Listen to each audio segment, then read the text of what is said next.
الشیطان الرجیم بسم اللہ الرحمن الرحیم صلو علی الحبیب اللہم صلی علی سیدنا و مولانا محمد مبارک وسلم وصلی علیہ۔ کتاب الاذان، اذان کا بیان ہے جو اس حوالے سے پہلا باب ہے، باب بدء الاذان، یعنی اذان کی ابتدا کب ہوئی۔ اس حوالے سے امام بخاری علیہ الرحمہ قرآن پاک کی آیات لے کر آئے ہیں، وَإِذَا نَادَيْتُمْ إِلَى الصَّلَاةِ اتَّخَذُوهَا هُزُوًا، اور اس کا ترجمہ یہ ہے کہ جب تم نماز کے لیے اعلان کرتے ہو تو یہ اس اعلان کو ہنسی اور کھیل بنا لیتے ہیں۔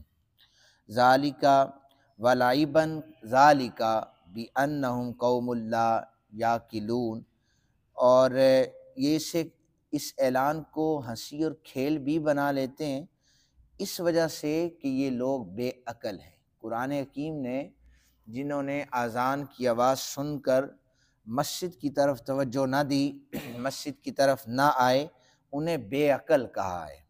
اور دوسری آیہ مبارکہ کا حصہ وَإِذَا نُودِيَ لِلصَّلَاةِ مِن يَوْمِ الْجُمُعَةِ، ارشاد فرماتے ہیں اللہ تعالیٰ کہ جب جمعے کے دن نماز کا اعلان کیا جائے۔ تو یہ دو آیات امام بخاری علیہ الرحمہ، چونکہ آپ کا اسلوب ہے جب کسی چیز کا ثبوت قرآن حکیم سے ہو تو پہلے آپ قرآن پاک کی آیات لے کر آتے ہیں، اس کے بعد احادیث مبارکہ آپ نقل کرتے ہیں۔ اذان کا شرعی جو معنی ہے وہ یہ ہے کہ اوقات مخصوصہ میں الفاظ مخصوصہ کے ساتھ مخصوص اطلاع یا خبر دینا، اور یہ بھی کہا گیا ہے شارع علیہ السلام نے کہ جس نماز کا جو وقت معین کیا گیا ہے اس وقت کی خبر دینا لوگوں کو، اسے اذان کہا جاتا ہے۔ اب امام بخاری جو پہلی حدیث مبارکہ لے کے آئے، اس حدیث پاک کے راوی حضرت انس رضی اللہ تعالیٰ عنہ ہیں۔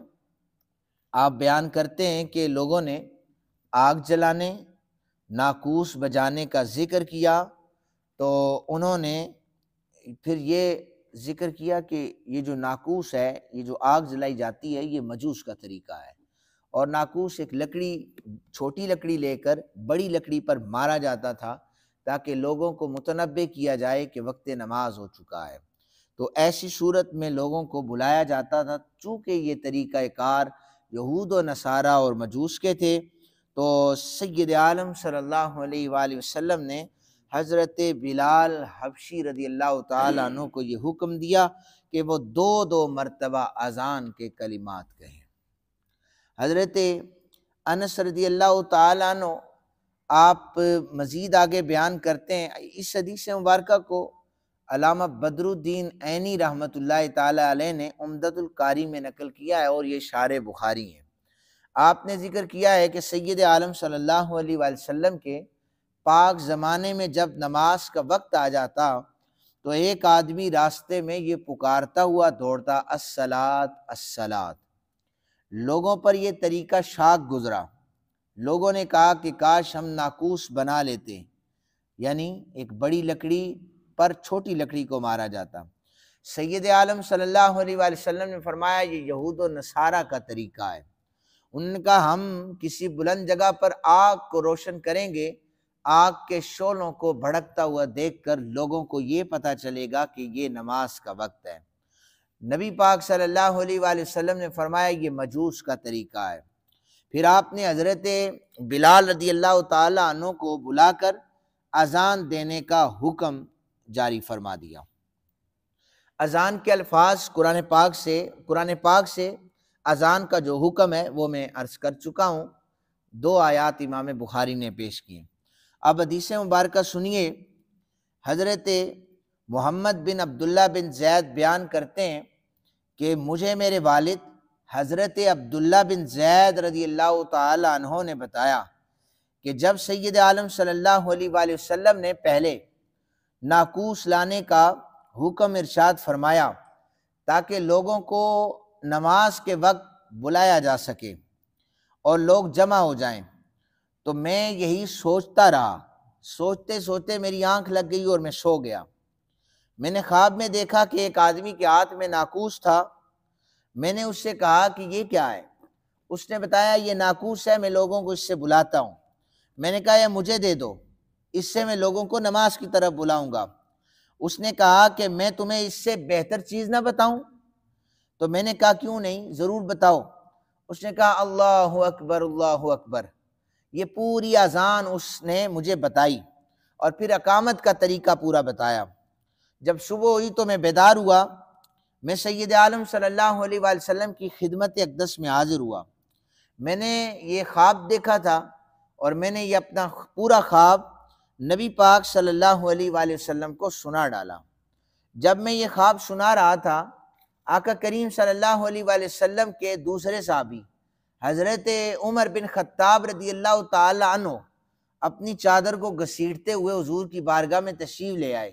یا رسول اللہ، جو عبداللہ بن زید خواب سنا رہے ہیں، یہی خواب من و عن میں نے بھی دیکھا ہے۔ اور آقا کریم صلی اللہ علیہ وآلہ وسلم نے فرمایا کہ پھر ایسا کرو، بلال حبشی کو یہ کلمات سکھاؤ تاکہ ان کلمات کے ذریعے سے بلال لوگوں کو نماز کی طرف بلائے۔ تب نبی پاک صلی اللہ علیہ وآلہ وسلم نے وللہ الحمد کہا، یعنی نبی پاک صلی اللہ علیہ وآلہ وسلم کا اجازت دینا یہ وحی کے ذریعے تھا۔ قرآن پاک میں اس کا حکم آیا، حضور کے صحابہ نے بیان کیا اور نبی پاک صلی اللہ علیہ وآلہ وسلم کا اس بات پر تصدیق کر دینا گویا کہ یہ وما ینطق عن الہوی اللہ کے حکم سے تھا اذان کے الفاظ کا صحابہ کو سکھانا۔ اب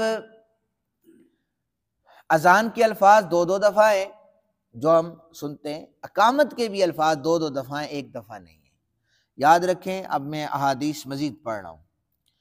ابن قیس بیان کرتے ہیں کہ حضرت علی المرتضیٰ کرم اللہ وجہہ الکریم فرماتے تھے اذان اور اقامت کے کلمات دو دو بار پڑھے جائیں۔ وہ ایک مؤذن کے پاس سے گزرے جو اقامت کے کلمات ایک ایک بار پڑھ رہا تھا۔ شیر خدا کرم اللہ وجہہ الکریم نے اس سے فرمایا تیری ماں نہ رہے، تو نے اقامت کے ایک کلمات دو دو بار کیوں نہیں پڑھے؟ یہ مصنف ابن ابی شیبہ اور یہ دیگر بھی محدثین نے اس حدیث پاک کو نقل کیا ہے۔ دوسری حدیث مبارکہ حضرت سلمہ رضی اللہ تعالی عنہ آپ کے آزاد کردہ غلام عبید بیان کرتے ہیں کہ حضرت سلمہ بن اکوع رضی اللہ تعالی عنہ دو دو بار اذان کے کلمات کہتے تھے۔ عبداللہ بن زید انصاری جو نبی پاک صلی اللہ علیہ وسلم کے مؤذن بھی تھے، اذان اور اقامت کے کلمات دو دو بار کہتے تھے۔ اسی طرح حضرت شعیب بیان کرتے ہیں ابو العالیہ نے کہا کہ جب تم اقامت کہو تو دو دو مرتبہ کہو۔ ابو اسحاق بیان کرتے ہیں کہ حضرت شیر خدا کرم اللہ وجہہ الکریم کے اصحاب اور عبداللہ بن مسعود رضی اللہ تعالیٰ عنہ کے اصحاب اذان اور اقامت کے کلمات دو دو بار کہتے تھے۔ ابراہیم رضی اللہ تعالیٰ عنہ بیان کرتے ہیں حضرت بلال حبشی اذان کے کلمات دو دو دفعہ اور اقامت کے کلمات بھی دو دو دفعہ آپ ادا کیا کرتے تھے۔ ابو محذورہ رضی اللہ تعالیٰ عنہ بیان کرتے ہیں مجھے نبی پاک صلی اللہ علیہ وسلم نے جو اذان کے اور اقامت کے کلمات سکھائے وہ دو دو دفعہ تھے۔ اسی طرح اسود بن یزید بیان کرتے ہیں کہ حضرت بلال جب جب اذان دیا کرتے تھے دو دو مرتبہ اذان اور اقامت کے کلمات کہا کرتے تھے۔ یہ ساری روایات بیان کرنے کا مقصد یہ ہے کہ اذان کے کلمات بھی دو دفعہ کہے جائیں اور اقامت کے کلمات بھی دو دفعہ کہے جائیں۔ اللہ تعالیٰ ہم سب کو مسائل دینیہ سیکھنے کی توفیق عطا فرمائے۔ وما علینا الا البلاغ۔